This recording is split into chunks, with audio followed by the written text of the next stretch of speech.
Our buddy David Harsanyi is back in the house to talk to us about all the crazy goings on across the country. He's got a piece up on National Review where he's a senior writer. Welcome to America's Cultural Revolution. Mr. Harsanyi, good to have you, sir.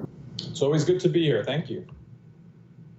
All right, well, I guess the revolution is being televised and it is certainly being talked about a lot. Why do you view this as a cultural revolution, and what do you view as the aims of it as we're seeing this unfold? Well, if you read a book on Mao's, the Chinese Cultural Revolution, I'm not saying this is the same thing. Obviously, there is no real, violence, and the state is not compelling you to do these things. But the tactics and the aims, in many ways, are parallel and feel similar. So I think the aims are to try and embarrass and ruin and drag people to in front of public tribunals for saying and thinking things that the people who run our institutions are dislike or are afraid of. And it's only getting worse and worse, as we saw with the New York Times and the slew of firings and of people who have said things in the past that upsets woke progressives. And I think it's just a dangerous way to view speech, where we can't have debate, we can't be critical of certain people and institutions and movements. It's just not healthy for a society. And David, I think that there's a clear, well, let's say, constantly moving baseline of what is acceptable, and we often talk about what is being weaponized. But you'll have someone, here's an example. There was a writer recently, I think it was a writer for like a cooking magazine, who they discovered a photo of, I don't know if it was him or her now, I can't even remember. There's so many people getting canceled, it's tough to keep up, but a photo of like an offensive costume from many, many years ago. And then that writer gets fired, and then also is saying that, I think it was a him actually, he didn't do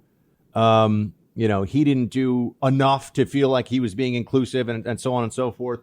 And I just look at this and say, well, but Justin Trudeau and Northam in Virginia, and it feels like not only are we living under this tyrannical approach to whatever the left decides at any point in time is the baseline, or rather are the rules. The rules are completely applied differently depending on who you are, right? It's not just that here are the rules. It's, well, are you somebody that we care enough about on the left that we're going to resurrect or really just keep your career going? Yeah, that's right. But I think they'll come for those people as well at some point. And it's like the person you're speaking about was the editor of Bon Appetit magazine. Yes. And, he lost his job and then sort of, and this feels very struggle session-y, went in front of everyone and said, I didn't do enough to try to be inclusive. I didn't, do this. I didn't do that. Another editor who was fired, I forget the name of the magazine, was fired for racial aggressions. It even has sort of a mild communist kind of feel to it as far as the language goes. I'm not saying there aren't some racists around, but I bet you that the editor of Bon Appetit probably is not a raging racist. And he had a dumb costume on. And what really bothers me about this stuff is that none of his friends, the owner of that magazine or the other editors stand up for them. They just join the mob. And act as if, these are horrible people, racist people who are harming society, which is just absurd for the most part. I want to go back to another thing you said about racism. And the problem with this whole movement is that there are real racists in this country, and it is a problem. But the definition of racism continues to expand and expand and expand. People, if I say I don't want to kneel because I don't want to disrespect the flag, now I'm a racist too, even though what I'm saying has zero to do with the word racism, or my position has zero to do with anything having to do with racism. I refuse to take responsibility for racists because I'm not one, and I have nothing to do with cops who hurt black men or shoot them or kill them in any way. I abhor that, and there's no reason for me to take collective responsibility for that. But now that too is racism, and it keeps expanding. You have and we're talking to David Harsanyi. He's got a great piece, Welcome to America's Cultural Revolution, up in National Review right now. You write that You may also have noticed another progressive slogan gaining popularity these days: silence is violence. It's no longer enough not to peddle wrongthink in the op-ed pages of the local paper, but now you must also actively champion woke progressive positions, or you too are tacitly engaged in violence and racism. This is a neat trick. To speak out in the wrong way is violence, not to speak out is violence, not to speak out in the way progressives dictate is violence. This is what I mean by the rules are really almost indecipherable, except do as I say. I mean, that's really the only rule that you get from the left. And it seems like this is something that anybody who values free expression or ideas, including in the media, would recognize right away. But David, the fear, and everyone's just hiding in cowardice. No one will speak the truth about this. I mean, I shouldn't say no one, very few people. Listen, I'm lucky. I do something for a career where I'm protected to some extent from, because I work for a conservative journal. And, you're protected to some extent, and we speak out for a living. But imagine if you're just a business owner. You must be terrified. If you spoke out in the wrong way and upset the right people, they would come for you. They would get you fired. They would boycott your business. And that's what they do. They terrorize. No one wants to be called a racist. Even racists don't, but people who aren't racist have no way to fight back against that claim. If you call someone a racist, there's really nothing they can say to disprove something that they aren't. So it's a way to terrorize people. And it also seems like there's a clear progression here that the progressives push us all through. And that is, at first, it's just tolerate an idea. And then it's, and then it's you have to adopt the idea. And then you have to celebrate the idea. There's always, it starts off with, shouldn't you be okay with people kneeling during the national anthem? Shouldn't everyone be allowed their free expression? To why don't you say that you're in favor of that? That seems strange to us. To you better do this. You better say kneeling is good during the anthem or else. And it seems like we run through this time and again. Well, as I wrote in another piece, S.E. Cupp said something like, and she's not the only one, but she was, this is like a slogan I hear, that you can either kneel in front of the flag or you can kneel on the back of George Floyd. Those are the two choices. Well, I think there are other choices. I think that's a false choice. And I'm not going to do anything that disrespects the flag, because I don't think this is a racist country. I don't think the inherent idea, the original idea of the founding is racist. I think that there were flawed men and we're imperfect people, but I think we strive to be better. And I'm not going to kneel in front of the flag, and no one can make me. And I'm not going to kneel in front of some other person simply because I have one color and they have another, wash their feet. I find that un-American and embarrassing and pathetic. So I'm not going to do that either. Do you think that there'll be a real backlash that will come at some point to? I mean, it seems to me like the lockdown left and the statists and the progressives and the leftists and the social justice warriors have just been going all out now for a while, and there's a lot of quiet on the right from this. I don't see that same fire in the belly from Trump supporters and just from people on the right in general to push back against this. It seems like we've all been a bit cowed. Is that just because I'm here in New York and I am surrounded by lunatics, or are you seeing that too, just as a general theme across the country right now?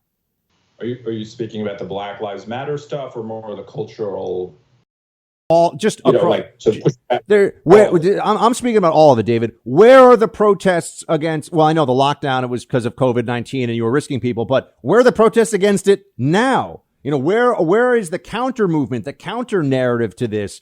It feels like we all just sort of sit around assuming that this will pass. I'm not sure that this moment will pass. I'm not sure that the emboldened left that's now actually actively justifying in some cases, rioting as a necessary response to oppression, or saying that they need to defund police. I mean, the insanity that we're seeing, I feel like conservatives take this, turtle retreating into the shell approach. I don't think that's going to work this time. So I just mean that in the most general terms for the politics of this country for the last 3 months or so. I have conflicting feelings about all that. I mean, I don't know what's going to happen. I think there is typically a backlash. I mean, the pendulum goes that way, and I think that we can expect some of that. But I think it's more complicated in the sense that the Black Lives Matter, lowercase, right? Not Black Lives Matter movement that encompasses all kind of crazy left-wing causes that I want nothing to do with it, that I want nothing to do with, and many conservatives want nothing to do with. Black Lives Matter is an idea all of us embrace, right? We want this country to be fairer and more equal. Yeah. So it's complicated for someone to just say, I think they're terrorized by the idea that if they're critical, they're going to be called racist. So that's why they turtle. Right. But I also think that there are reasons that they want to, there are parts of it, things that want to support it within that movement, and I have ideas about that as well. But it's very hard to have a debate about that. So, but no one wants to be seen as racist either. So it creates this complicated idea. Like I saw the Republicans have a police bill, but if it's not enough, they'll just be called racist. So it becomes very difficult to have any kind of open debate when you're not allowed to be at all critical of a movement. So, but yeah, I mean, there could be a backlash. I think the backlash wouldn't be in counter marches or anything like that. I think it would be in the voting booth, right? You'd have people who support law and order candidates, who like candidates who don't cow, and that's what would happen. All right. Well, you see, I mean, Joe Biden's out there saying he does not support defunding the police. So clearly that's just him looking at November and thinking, I can't get away with being completely insane quite yet. I do wonder, I think polls do not I'm not like a poll truther, but I don't think polls reflect these sorts of moments very well, in the sense that you have someone asking you, do you think Black Lives Matter? You're not going to say, no, I do not. So I don't know. Do you want to defund the police is obviously something I think not a lot of people support. Funnily enough, I'm not that offended by in some areas having less of a police force and more different kinds of things going on. But obviously, defund the police in Seattle and in Berkeley and other places like that means get rid of the cops. And that idea is something that is I don't think most voters would sign on to. All right, David Harsanyi, everybody, National Review. Check him out. Got a piece on the cultural revolution that he is saying America is in the midst of. David, thanks so much for your time. Thank you, man.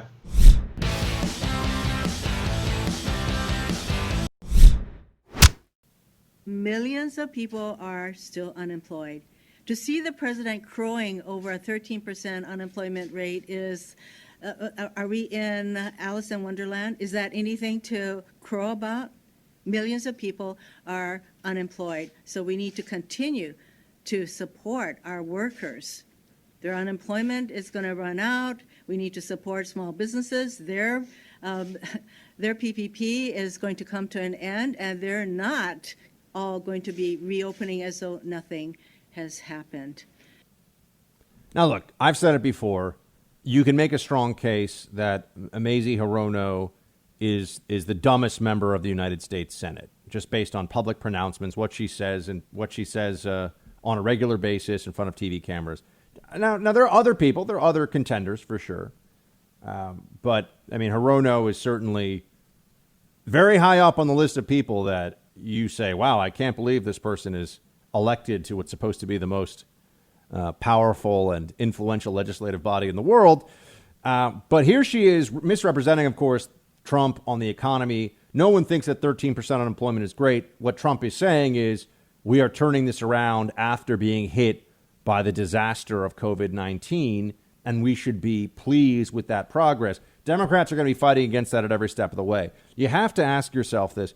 Would the Democrats, if they were allowed to, would the Democrats just keep the country as shut down as they could in as many places as they could, with people receiving money from the government until the election? I think the answer is most certainly yes.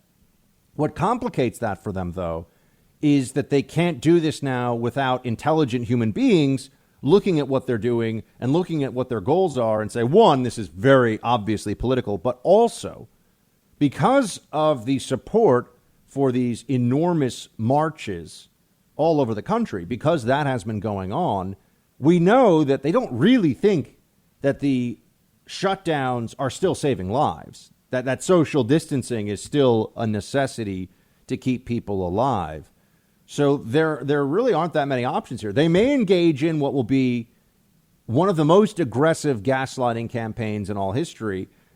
because they may say that we have to go back into lockdown, even after supporting massive marches that, based on what they've been telling us about the necessity of social distancing, would have been responsible for spreading this virus quite far to a whole lot of people who might not have otherwise gotten it. You'll also note that the media's interest in this story is at a point when truth and more information and, oh, here we go.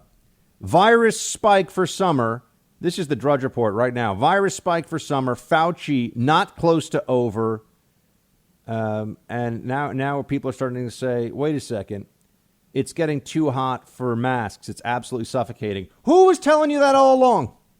Oh, yeah, wearing a mask when it's, 50 degrees outside, you're all bundled up. That's one thing. Wearing a mask when it's 85 and humid? Going to wear a mask all the time? Really? All of a sudden, people are going to realize, oh, wait, there's a cost-benefit analysis to this. People are going to realize that, do you want to pass out, maybe hit your head on the concrete, on the sidewalk, because you're wearing a mask in public? It can happen. How many people are going to be forced to have real physical discomfort and even be in physical duress because of this stupid mask wearing that we're being told to do outdoors? And I love this too. This is why now they'll never relent on the mask thing, though, because we've had the mass gatherings, because we've been through that now with the Black Lives Matter protests and Antifa and all this stuff that's been happening. They can't say that masks aren't necessary outdoors, because the only fallback they have for the clear eradication of social distancing is to say, well, the protesters were all wearing masks. Yeah, in part because they don't want anyone to see who they are in case they start breaking stuff and attacking cops. But a lot of them are just doing it because it's a symbol now as well. And there's all this groupthink around, if you're a smart person who believes in science, you'll tell everybody to keep, you'll wear a mask and you'll keep telling everybody else to wear masks. Dr. Fauci has said, this is according to the Daily Mail, that coronavirus has become his worst nightmare, and it is not close to over yet, as infections near 2 million in the U.S. with more than 110,000 dead. He's never gonna change his tune on this. He's never gonna stop saying that this is the most horrible thing imaginable, and you all have to listen to him. And whatever damage, because at this point the damage done to the economy is so extreme that they're going to tell you that, one, they had to do this lockdown no matter what the data shows, no matter what we find out about the disease transmission and everything else. On all the numbers are showing us that the lockdown was actually a bad idea. But they're never going to admit that. And now going forward, so they can continue to have control and influence and power, they're going to keep telling you, oh my gosh, this was every bit as bad as we thought it was, when that's clearly not true. They didn't run out of ventilators. They didn't run out of hospital beds. It was not more dangerous to people under 50 than the flu. There was all the fear mongering around this was just unbelievable. They're not going to change.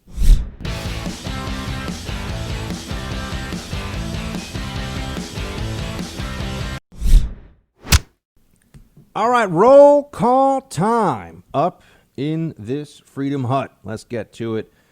Producer Mark, do you have any ombudsman penalty box activity when you know about anything got going on, anything that I missed, anything that's happening in the world of Mark that we should throw into the mix? What do you think about our conversation yesterday with our buddy from up in Boston? Jerry Callahan, a good conversation. You know, I always like the sports talk here in the Freedom Hut. What's going on with the baseball thing, though? Oh, well, I mean, you have millionaires and billionaires bickering about how much money they can make, and they're going to ruin the sport. Basically, they have no agreement left. No agreement right now. It's very complicated to play a season. The owners want one thing, the players want another thing, and they're trying to figure out the number of games and how much money of prorated salary the players get, and all this bickering. And basically, at this point, it's so late there might not even be a season. Are we still in the era of these mega salaries for baseball players, where they're signing $100 million plus contracts for the top players? Is that still happening, or is that faded? Yes. 'Cause I remember hearing about like A-Rod back in the day, and these guys would sign, $200 million deal or $150 million deal. Mike Trout got $300 million, I think. He's one of the best players of all time. So yes, you have players like Mike Trout who are making that much money, but then you also have these minor league players who are making almost nothing, and a lot of teams are now not paying them or releasing players during this pandemic when there isn't going to be a minor league baseball season. So the owners, who are obviously all billionaires, are being very rude to the players who don't make any money, because they're, when you first get to the majors, you're not making a lot in comparison. And when you're just a minor league player, they were paying them $400 a week during the pandemic. You can't live on that. Yeah, even I make more than that. Yeah, even I make more than that. I mean, I'm making north of $400 a week, so take that, non-professional minor league baseball. Well, they're still professional baseball players. But. Yeah, I know, that is true. That's funny. It's like when people used to ask me, like, hey, when you're in the CIA, did that get you all the ladies? I was like, no. They find out you're a government bureaucrat, you don't make much money, and you might get sent overseas and not be able to talk to them for months at a time. No, that does not get the ladies. Much better to be a professional athlete, folks, or even semi-pro, or even just, really, really good in whatever rec league you're playing in. So, yeah, just there for that. I just hope they figure it out so we can have some baseball and it's not the only sport that doesn't come back after this. Yeah. And I will also say I watched some of the Epstein show on Netflix last night. One thing that's notable, I think they flash for 1 second a picture of Epstein with Bill Clinton, and they've shown and had discussions about and put him very clearly in the same frame with Donald Trump so many times that it's like a Biden ad that they're running. But the Epstein show is very, just overall, it is very disturbing, and it shows you the depth of how corrupt the justice system can really be. I mean, the fact that this guy, that story pretty well. The Epstein story, yeah. Yeah. Ish. I mean, I haven't watched it yet, if what you're asking. Well, no, I just mean, do you know the backstory? I mean, the fact that this guy, at multiple phases, you had career law enforcement officers who were told, oh, this guy's going to go to prison for the rest of his life. And then somehow, and no one understood why, they were told, oh, no, he's actually going to get a really minor charge and spend almost no time in prison. That doesn't happen, folks. So I'm not a conspiracy theorist. I'm not even getting into the did Epstein kill himself thing right now. I mean, I'm just going to say the whole thing is very shady. But the Epstein show is well worth your time, even though it's on Netflix. And even though you will see that it never comes up that Bill Clinton was on his 727.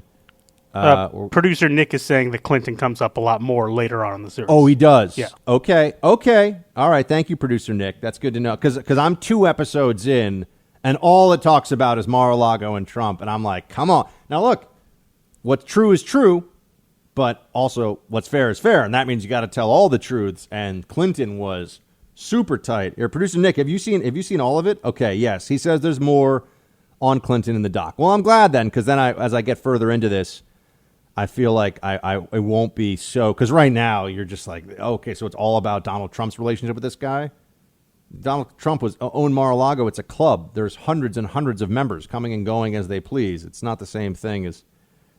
Oh, but it was produced by Clinton's buddy James Patterson, the author. Yes, it was indeed. Producer Nick coming through on this one. Producer Mark, you think you'll watch it? I think I'll get to it at some point. I saw it on the top heading of Netflix. So I was like, that's interesting, but it's very graphic, I imagine, and very disturbing. So it's not. You have to be in the mood for it. It's very disturbing. Very disturbing. You're just like, how did this happen? But it's interesting. All right, Kara. First up here. Oh, remember, Team Buck at iHeartMedia.com or Facebook.com/BuckSexton. Also, you don't want to make Producer Mark sad. You want him to hear your voice. So please call in to our voicemail box for the show, 844-900. Is that right? No, wait. What is the number, Mark? Yeah, I think you had it right, 844-900-BUCK. 2825, 844-900-BUCK.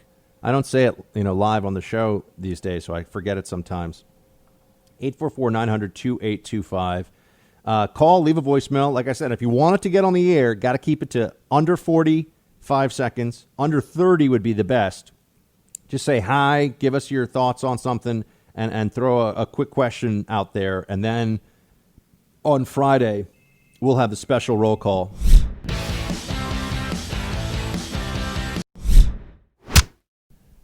And what do we got here? We got Kara, who is first up. Hey, Buck and Producer Mark. I am from Jacksonville and listen via podcast. Buck, I love your political insight and humor. You and El Rushbo are my main politics guys. Thank you for all you do, and just know that I will never bend the knee. Shields high, Kara. Well, Kara, don't bend the knee and keep that shield high, and thank you so much for writing in.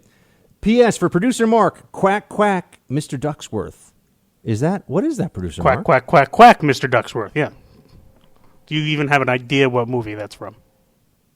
I mean, I'm a savvy enough fellow to figure out without ever having seen it that may be, it's either DuckTales or the Mighty Ducks. I'm going to guess Mighty Ducks because you're obsessed. Yes, it is from the original Mighty Ducks, when Gordon Bombay, the head coach, is a lawyer, and he gets fired over some youth hockey stuff, and then he starts yelling at his boss, who happens to be happens to be named Mr. Ducksworth. So he starts quacking at him. Yeah.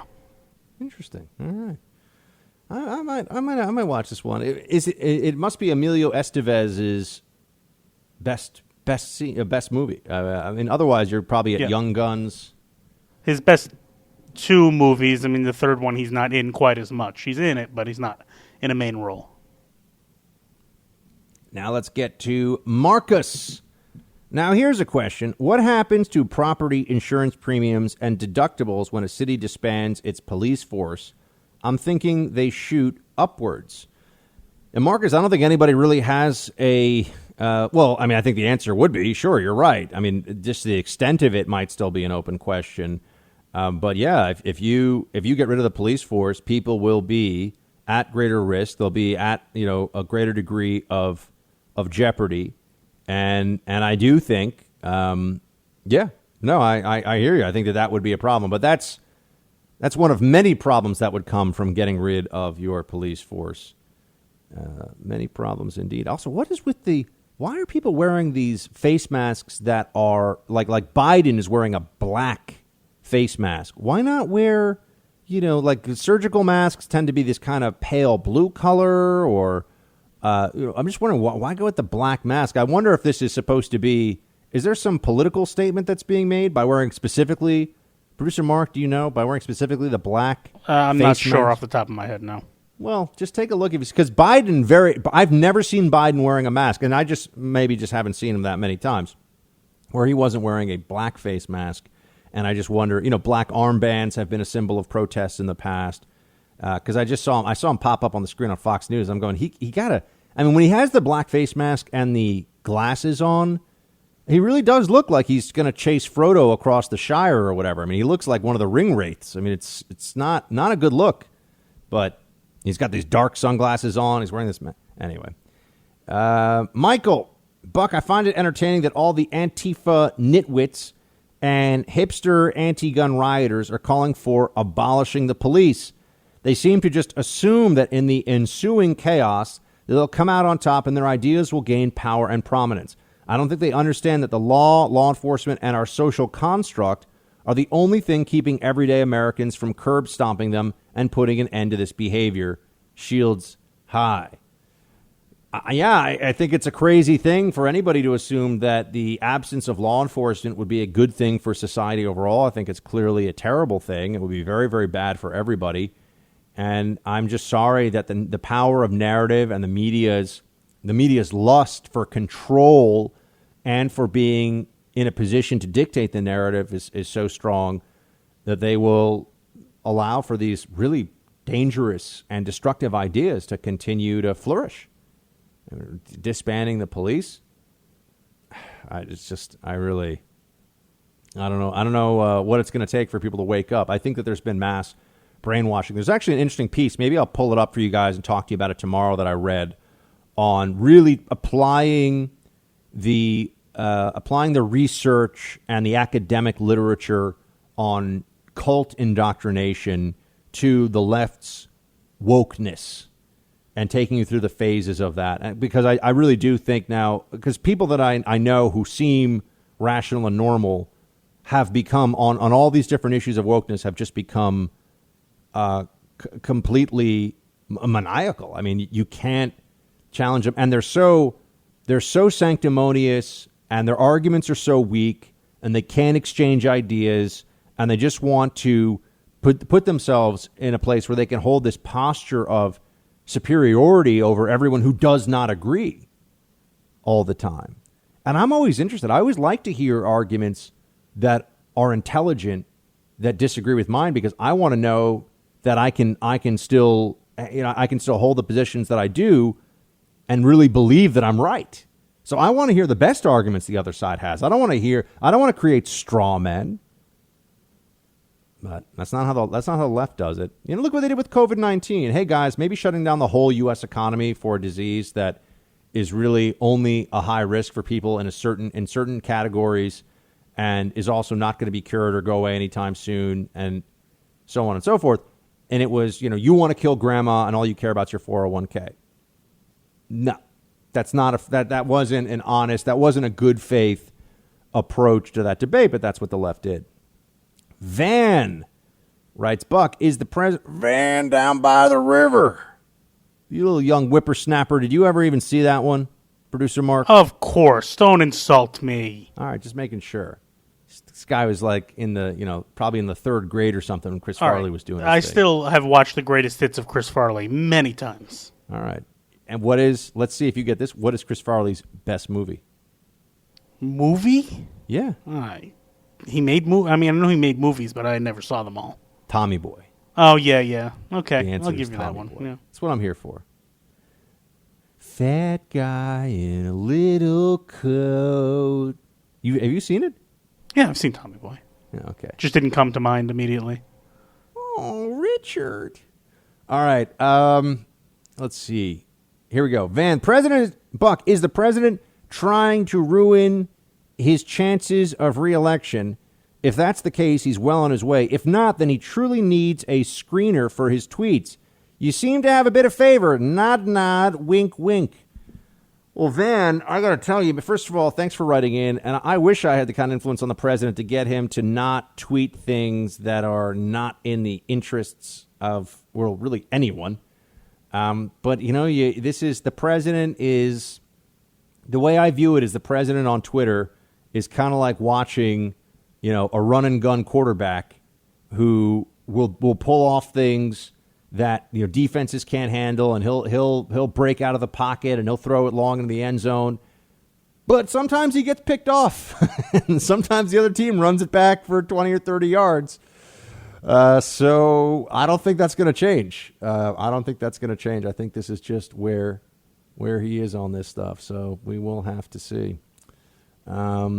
Chuck, Buck. So it takes 8 or 9 months to get a 20-gauge shotgun for sporting clays and personal defense in New York City.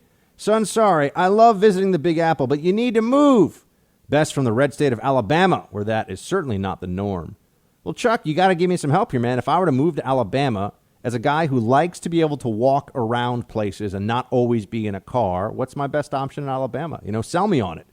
Maybe the Freedom Hut Alabama is going to happen. The producer Mark he's already picking out the drapes on his house in Florida. So I don't know if we're going to be able to get him to. I'm closing next week, Buck. You can't just change. I think, he's picturing him and Mrs. Mark out by the pool. That's going to be a tough one. But hey, we can have a pool, and they got pools in Alabama. I'm sure they do. I'm sure Alabama's lovely. Yes. They don't have Florida. any beaches, though. What's the, I wonder, they must have some state income tax in Alabama, because it's not, I don't know, though. It's not one of the states. It's not one of the, it's not one of the no states. And it's higher than 0. You know my policy. Yeah, I know. That's the problem. I love South Carolina. I think they got like I think Georgia, too, like a 6 or 7% state income tax. Ooh, ouch. Producer Mark, do you want to take a 0% pay cut or a 6 or 7% pay cut? I'll take a 6 or 7% pay cut. Well, no, I thought you. Oh wait, no, pay cut. Sorry, pay raise. I'm there we tired. Go. Yeah. I was like, my analogy here is breaking down. Jared, dear Buck, how long do you think till the political civil war kicks in? Red versus blue. Think about that. Every team, from video games to sports, or now to TV shows, are always red versus blue. I listen to your show every night since I started driving a truck, and I watch you on Pluto TV. Keep up the good fight, Mark and Buck. Jared, I think politically speaking, the Civil War is kind of already underway. It's just thankfully not at this point an actual war. But yeah, I'm concerned, my friend. I don't know where this really goes. I feel like everything is so politicized and so polluted with politics now. I don't know how we turn that back, at least not in any rapid fashion. And given what's going to be the most contentious, I'm not going to say it's the most momentous election. Everyone says about every election, but the most contentious election of all time, I think that's what we're heading for right now. I think that it's going to be nastier. Martha, I live in Singapore, so I'm a bit out of the loop. But I want to hear from you is whether or not you think that Trump can pull it out in the next election. Well, Martha, Team Buck Singapore in the house.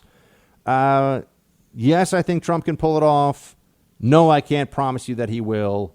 So we got to stay in the fight. No matter what comes our way, team, shields high.